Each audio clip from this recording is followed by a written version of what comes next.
Hello students, welcome to my channel commerce with Sheetal. आज हम करेंगे यूनिट 3 मतलब इकाई नंबर 3 और उसका पहला प्रश्न है। इसमें से मैंने कुछ इम्पोर्टेंट प्रश्न निकाल के आपके लिए निकाले। लॉन्ग प्रश्न है जिसमें आपके काफ़ी टॉपिक कवर हो जाएंगे। तो इसमें पहला प्रश्न क्या है, भुगतान संतुलन लेखांकन से आपका क्या तात्पर्य है और चालू खाते के विभिन्न घटकों का वर्णन कीजिए।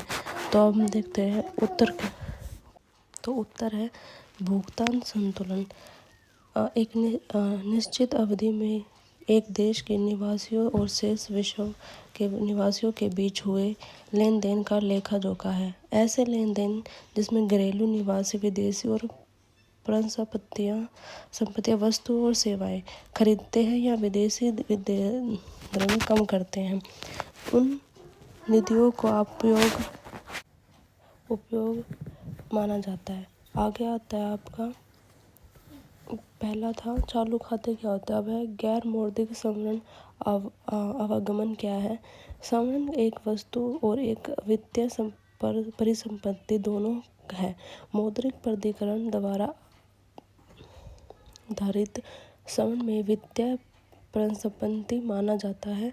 संवरण का मुद्रीकरण से तात्पर्य उस लेन देन से है जब मौद्रिक प्राधिकरण निवासियों और अनिवासियों का संवरण का अधिग्रहण करके उसे भंडार में जोड़ता है।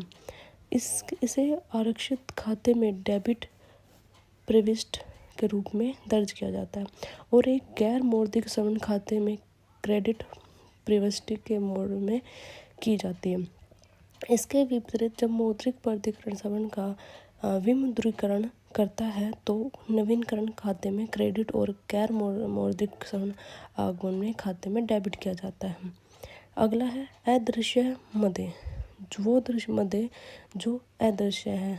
अदृश्य मदों के अंतर्गत क्रेडिट में निवासियों विदेशी मुद्रा के अधिकृत डीलरों द्वारा विदेशी पर्यटन दलों के आयोजक से प्राप्त विदेशी मुद्रा में प्रवृत्ति जो पर्यटक के होटल या अन्य स्थानीय खर्चों को पूर्ण करने में उन्हें भेजी जाती है।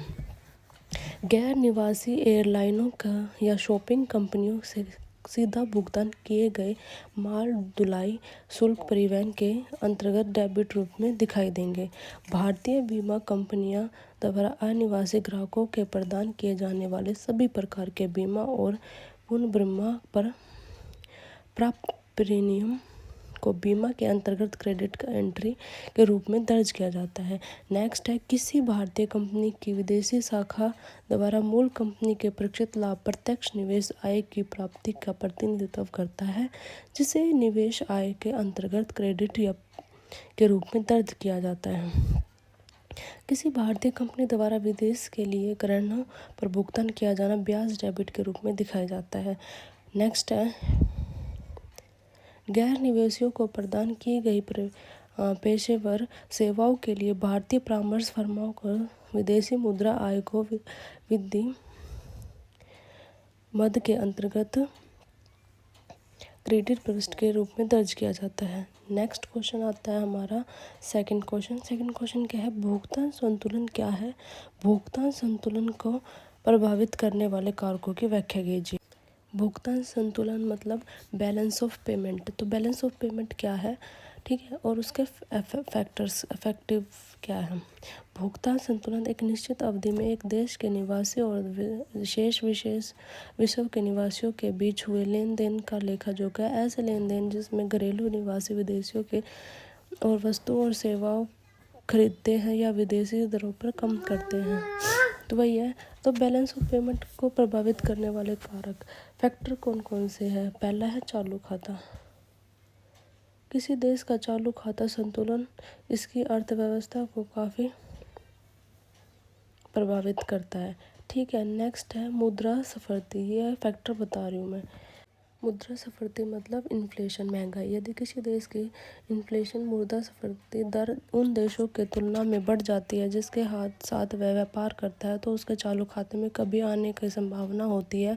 घरेलू कीमतों में वृद्धि के कारण देश के उपभोक्ता के निगम विदेशों में अधिक सामान खरीदेंगे। नेक्स्ट है राष्ट्रीय आय, गवर्नमेंट इनकम। यदि किसी देश की राष्ट्रीय आय अन्य देशों की तुलना में अधिक प्रतिशत के से बढ़ती है तो अन्य कारक समान रहने के उसके चालू खाते की कमी आने की संभावनाएं रहती है। वास्तविक आय का स्तर में वृद्धि के साथ साथ वस्तुओं की खपत में बढ़ती है। नेक्स्ट है सरकारी प्रतिबंध और मतलब कि वो गवर्नमेंट रिस्ट्रिक्शन क्या है आपके।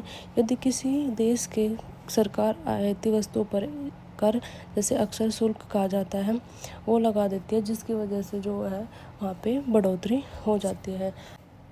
फिर आता है विनिमय दरें, मतलब एक्सचेंज रेट। प्रत्येक देश की मुद्रा का मूल्य विनिमय दरों के माध्यम से अन्य मुद्राओं के संदर्भ में निर्धारित किया जाता है ताकि अंतर्राष्ट्रीय लेन देन में सुगम बनाने के लिए मुद्राओं का आदान प्रदान किया जाता है सके। बाजार और सरकारी कारकों के कारण अधिकांश मुद्राएं के मूल्य समय के साथ बढ़ते घटते रहते हैं। यदि किसी देश का चालू खाता शेष घटता है तो अन्य कारक समान रहने पर उस देश के द्वारा निर्यात की गई वस्तुएं आयात करने वाले देशों के लिए अधिक महंगी हो जाएगी।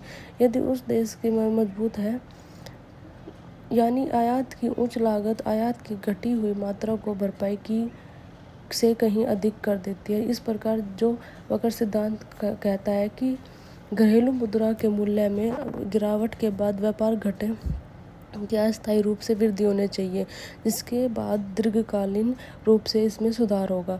नेक्स्ट आता है अपना पूंजी खाता। पूंजी खाता क्या होता है? The capital account. वर्तमान प्रभाव की तरह ही सरकारी नीतियां पूंजी खाते में प्रभावित करती है। उदाहरण के लिए किसी देश की सरकार विदेशी बाजारों में निवेश करने वाले स्थानीय निवेशकों का आय पर विशेष कर लगा सकती है कि कर लगाने से लोग विदेशी बाजारों में निवेश करने के में उत्साहित होते हैं। ठीक है। अरे यार एक मिनट रुकना, ये क्या हो गया? चलो ये फिर से चल गया ये वाला क्वेश्चन, एक सेकंड रुकना। ओके सॉरी, ये थर्ड क्वेश्चन है हमारा। सेकंड क्वेश्चन हो गया। थर्ड क्वेश्चन क्या है हमारा? भुगतान संतुलन से असंतुलन कैसे उत्पन्न होता है? असंतुलन की ठीक करने की विधियों का वर्णन कीजिए। तो हमारा क्वेश्चन ये है, तो अब इसका उत्तर देखते हैं। भुगतान संतुलन और असंतुलन मतलब कि बैलेंस ऑफ पेमेंट का क्या है। किसी राष्ट्र का भुगतान संतुलन तब संतुलित माना जाता है जब वह न तो अतिरिक्त भुगतान के लिए अपने अंतर्राष्ट्रीय भंडार का उपयोग कर रहा है और न ही अपनी प्राप्तियों के परिणाम स्वरूप ऐसे भंडार का संचय कर रहा है। दूसरे शब्दों में, जब कोई देश अपने निर्यात में होने वाले आय से वस्तुओं और सेवाओं का आयात या भुगतान करने में सक्षम नहीं होता और लगातार भंडार जमा करता रहता है, तो भुगतान संतुलन के असंतुलन उत्पन्न हो जाता है, करने में सक्षम नहीं होता और लगातार संतुलन बहाल करने के लिए नीतिगत पहलों की आवश्यकता होती है। भुगतान संतुलन में असंतुलन आपातकालीन या दीर्घकालीन हो सकता है। आपातकालीन संतुलन मुख्य रूप से चक्रीय कारकों के कारण उत्पन्न होता है। फसल खराब होने से निर्यात आयात में अचानक गिरावट आ जाती है, जिसमें कमी और परिणाम स्वरूप असंतुलन उत्पन्न हो जाता है। दीर्घकालीन या संतुलन अर्थव्यवस्था दीर्घकालीन संरचनात्मक परिवर्तनों के कारण उत्पन्न होता है। जैसे तकनीकी परिवर्तनों के कारण निर्यात उत्पादों की मांग में गिरावट या निर्यात आय में कमी आ जा सकती है। फिर आता है असंतुलन को ठीक करने के तरीके। इसको अब ठीक करने के क्या तरीके हैं? जब असंतुलन की ऐसी स्थिति उत्पन्न होती है और आमतौर पर निम्नलिखित उपाय अपनाए जाते हैं। पहला है पूर्व आरक्षित नीतियों का उपयोग। IMF के लिए ग्रहण, मतलब ये कह रहे हैं कि इसमें ना बैलेंस ऑफ पेमेंट में कब उतार चढ़ाव आते हैं कि भैया संतुलन या आपातकालीन और दीर्घकालीन भी हो सकता है। फिर आता है मौद्रिक और राजकोषीय नीति उपाय। विनिमय दर समायोजन। आइए इनके बारे में मैं विस्तार से जानते हैं। सबसे पहला पूर्व भंडार का उपयोग। पूर्व भंडार का उपयोग में है कोई देशों के BOP घाटे बैलेंस ऑफ पेमेंट घाटे को पूरा करने के लिए पूर्व भंडार का उपयोग कर सकते हैं। ऐसे भंडार उपलब्ध हो उन भंडारों में सोना, विदेशी मुद्राएं और निधि से संबंधित परिस्थितियां शामिल होते हैं, जैसे कि अंतर्राष्ट्रीय मुद्रा कोष, आरक्षित निधि, विशेष आहरण अधिकार को हैंडलिंग। ठीक है। IMF से ऋण लोन लेना। ROP में असंतुलन वाले देश IMF की सुविधाएं लाभ उठा सकते हैं। सुविधाएं इस प्रकार है, जैसे कि स्टैंड बाय लोन के थ्रू विस्तृत निधि सुविधाएं, मतलब IFF।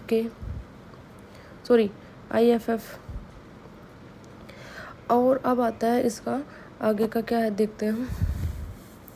इसमें बताया गया है कि जो पूर्व भंडार का उपयोग करते हैं कि हमें जो मिला है हाल के वर्षों में कोटा का वृद्धि, CDR के अतिरिक्त आवंटन, निजी पूंजी प्रवाह के कई देशों में राष्ट्रीय भंडार में समग्र वृद्धि का योगदान है। अब है नेक्स्ट है संचारण समायोजन सुविधाएं, विस्तृत संचारण समायोजन सुविधाएं, क्षतिपूर्ति एवं आकस्मिक वित्तपोषण सुविधाएं, व्यवस्थित परिवर्तन सुविधाएं। सबसे पहले मौद्रिक राजकोष नीति उपाय। ये क्या है होता है, मौद्रिक राजकोष नीतियाँ विनिमय दर BOP बैलेंस ऑफ पेमेंट की स्थितियों को प्रभावित करने में महत्वपूर्ण साधन। राजकोष या मौद्रिक नीतियाँ के माध्यम से मुद्रा आपूर्ति में परिवर्तन कुल मांग के स्तर को आवश्यक परिवर्तन ला सकते हैं, जैसे वस्तु और सेवाओं की मांग में शामिल है। विनिमय दर समायोजन। विनिमय समायोजन को प्रभावी उपाय है। विनिमय दर में कमी के निर्यात सस्ता और आयात महंगा हो जाएगा। दूसरे शब्दों में ऐसे नीति परिणाम स्वरूप निर्यात में को प्रोत्साहन मिलेगा और आयात को हतोत्साहित किया जाएगा, जिसमें संतुलन बेहाल हो जाएगा।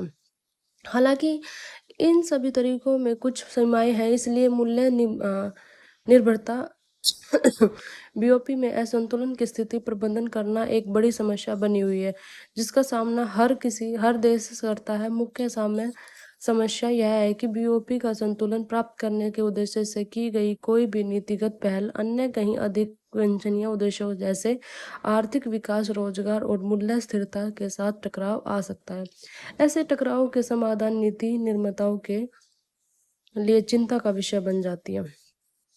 तो आपको समझ आ रहे होंगे क्वेश्चन। मैं ये उम्मीद करती हूँ कि ये क्वेश्चन जो है आपके हेल्पफुल होंगे। तो अब ये हमने पढ़ा मौद्रिक राजकोष नीतियाँ और उसके विनिमय दरों में समायोजन। अब आगे देखते हैं आगे क्या है। अब आगे है, तो मतलब ये क्वेश्चन हमारा यहीं खत्म होता है। अब आपके लिए नेक्स्ट क्वेश्चन में देखते हैं नेक्स्ट क्वेश्चन क्या है। ओ सॉरी नहीं, ये दो पॉइंट रहते हैं आपके। मौद्रिक और राजकोषीय नीति के उपाय। मौद्रिक और राजकोषीय नीतियों के नहीं हो गया ना ये, हाँ हो गया ये। अब नेक्स्ट क्वेश्चन देखते हैं, नेक्स्ट क्वेश्चन क्या है। इस पार्ट में आपके 3 ही क्वेश्चन थे, लॉन्ग क्वेश्चन थे इसलिए छोटा था। आगे आप बाद में बात करते हैं। बाय। अगर वीडियो पसंद आए तो चैनल को सब्सक्राइब करें एंड लाइक करें, और ऐसे ही वीडियो के लिए बेल आइकन को दबाना ना भूलें। Bye bye.